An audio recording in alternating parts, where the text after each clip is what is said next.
Elon Musk, the famous entrepreneur, is now considered the richest man on earth. He's the CEO of Tesla, he pushes for space exploration and wants to bring satellite internet everywhere. He's a great and clever man, right?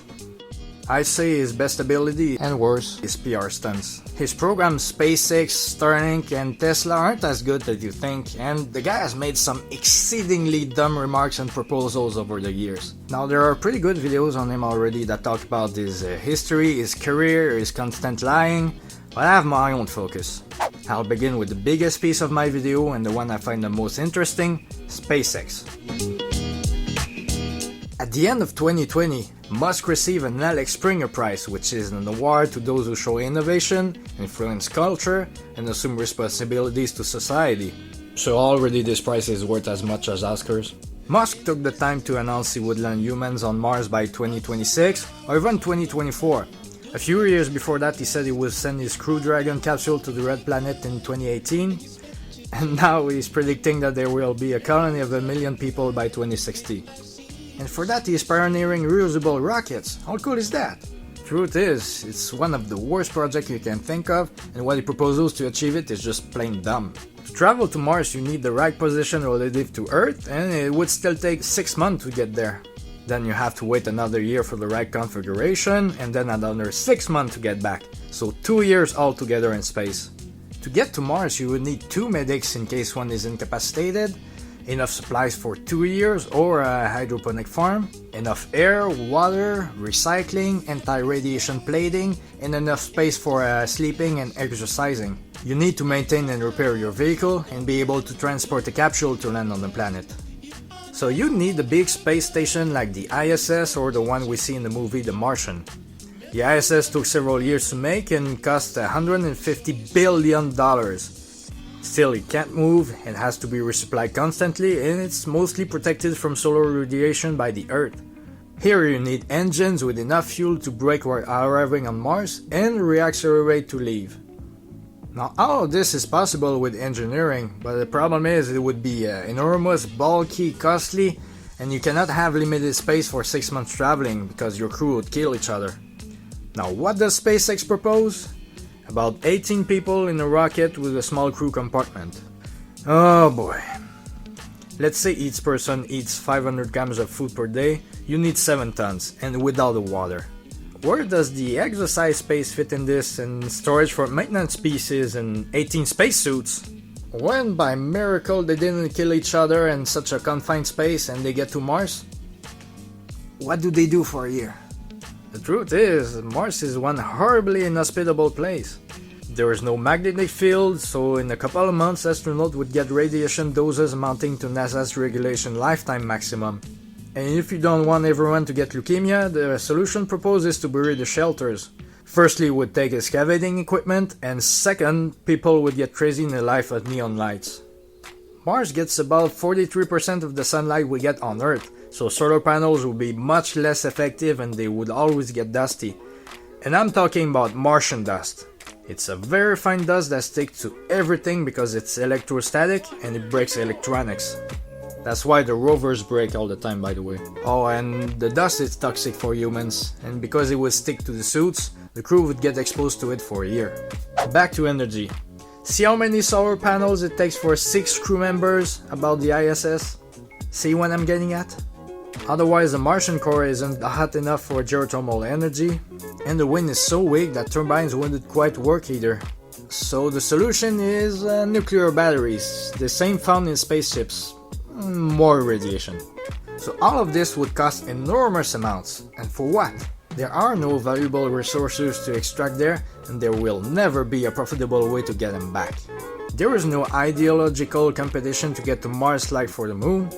What would be possible with the spaceship SpaceX proposes would be regular robotic rovers. They don't necessitate anything during the travel, and they don't suffer from radiation, and they don't need to come back. It's possible for humans today to get to Mars, but it's just useless, dangerous, and extremely costly. Oh, and don't give me the usual space exploration fanboyism saying that we're explorers and always push our horizons. Look, I'm sorry, no I'm not. But settlers in America weren't exposed to radiation, toxic dust, lack of oxygen and water, and lack of minerals in the soil to grow food. There were profitable resources to exploit, and it was hard, but not useless like a Mars colonization would be. Of course, another piece of Elon Musk's space program is Starlink, a project to make fast satellite internet accessible everywhere in the world. It sounds great, right? Let me tell you something. In 2021, there were about 3,400 active satellites in orbit, low or distant orbit. You can easily see some in the night sky and the ISS if you're lucky, and there's already talk of space debris and danger of collision. Now Starlink already sent a couple hundred satellites in low orbit, the lowest possible. Musk wants to cover the Earth with them, and guess how many he wants to put in low orbit? Pick a guess if you don't know. 12,000 for the first phase and 42,000 altogether. 42,000. Now what's happening with a couple hundred already in low orbit? They are much more reflective than SpaceX engineers predicted. They tried a dark coding, but the fact is it doesn't quite work. Now first of all, think about what the night sky will look. A huge clusterfuck. We're a species that's been stargazing for thousands of years, and now it's about to be ruined. Hell, it's already pissing off space observatories because of the few Starlink satellites that pass over their field of vision in the middle of nowhere. Because fast internet in the goddamn desert is more important than everything else. Apart from that, there's the sheer arrogance of SpaceX. In 2019, there was a risk of collision with the European Space Agency satellite Aeolus, which was launched 9 months prior to the Starlink one. The SpaceX douchebags didn't want to move there, so the agency had to make a maneuver to avoid it. That's one sure way to a Kessler syndrome, which is when debris from collisions become exponential and begin destroying more and more satellites. And we're seeing the beginning of a competition with other companies trying to do similar programs, so space will be far from safe in the next years. But, as Elon Musk said in 2020, thanks to Starlink, anybody will be able to watch high-def movies, play video games, and do all the things they want to do without noticing speed. The guy has his priorities. Now, what Musk is perhaps the most known for is the electric car company Tesla. Now, electric cars are a nice thing, but seriously, Tesla is overrated. Tesla cars, apart from being overpriced, have poorly made bodies that tend to rust very easily, to the point where there are mechanic shops specialized in modifying Teslas to prevent that. There also have been reports of door handles stuck in the cold, but that's nothing compared to the horror that is the Cybertruck. Apart from a design that probably came from a 5-year-old drawing on a table mat in a truck stop in McDonald's in State Line, Mississippi, it became a laughingstock during a demonstration. They said it had unbreakable glass and it just broke easily. Unfortunately, this fail helped the truck gain attention. Then you had the absurd demonstration of strength when they said it was stronger than the F-150. Despite all being shown here is that the F-150 was on rear drive only and should have had weight in the trunk to make a fair competition. All being shown here is dishonesty. Now back to Tesla. It's now the most valuable automaker in the world thanks to market capitalization. But if you look at the actual production compared to Ford or Toyota, it's many times less. So Tesla isn't that impressive and is pretty much a lot of arrogance and the stock market hype. Why? Musk is an enormous fan of cryptocurrencies and is pushing for the spread, but honestly I never understood their appeal. They're derived from cancer internet culture and my neckbeard libertarian jizz, with some ridiculous names like Shipcoin. It's literally nothing and it's boosted by speculators who gave it a value. Now, a lot of you will say, yeah, well, that's just like national currencies, banks create money out of thin air, so I better get the money I want.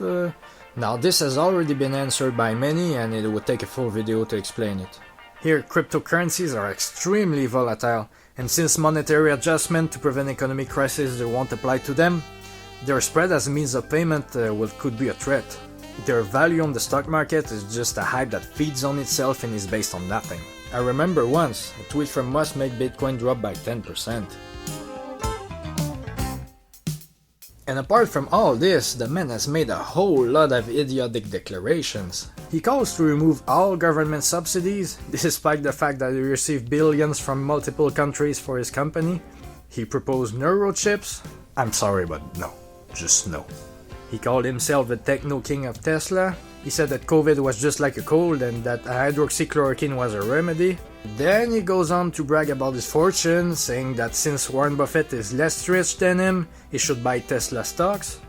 When in fact, Buffett would be richer than Musk today if he didn't give enormous sums to charity, and Musk's fortune is mostly due to stock market hype and can change anytime. At the beginning of 2022, Musk lost $50 billion while Buffett rose. His stocks are so volatile that a single tweet in 2020 made Tesla dip by $14 billion. And honestly, this kind of stuff only appeals to guys like one I read in the comments under a video where he smoked with Joe Rogan. Elon cracks me up. If everyone smoked weed, there would be so much more love in this world. People wouldn't be so depressed either. Shut your face, hippie.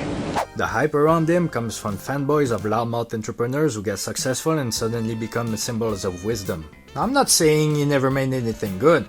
Electric cars and space exploration are noble goals. And I'm not saying he's a bad person. He's just a dishonest, arrogant prick, and his projects aren't worth the hype and admiration we see today. Thank you for watching, don't forget to subscribe, and I'll see you around.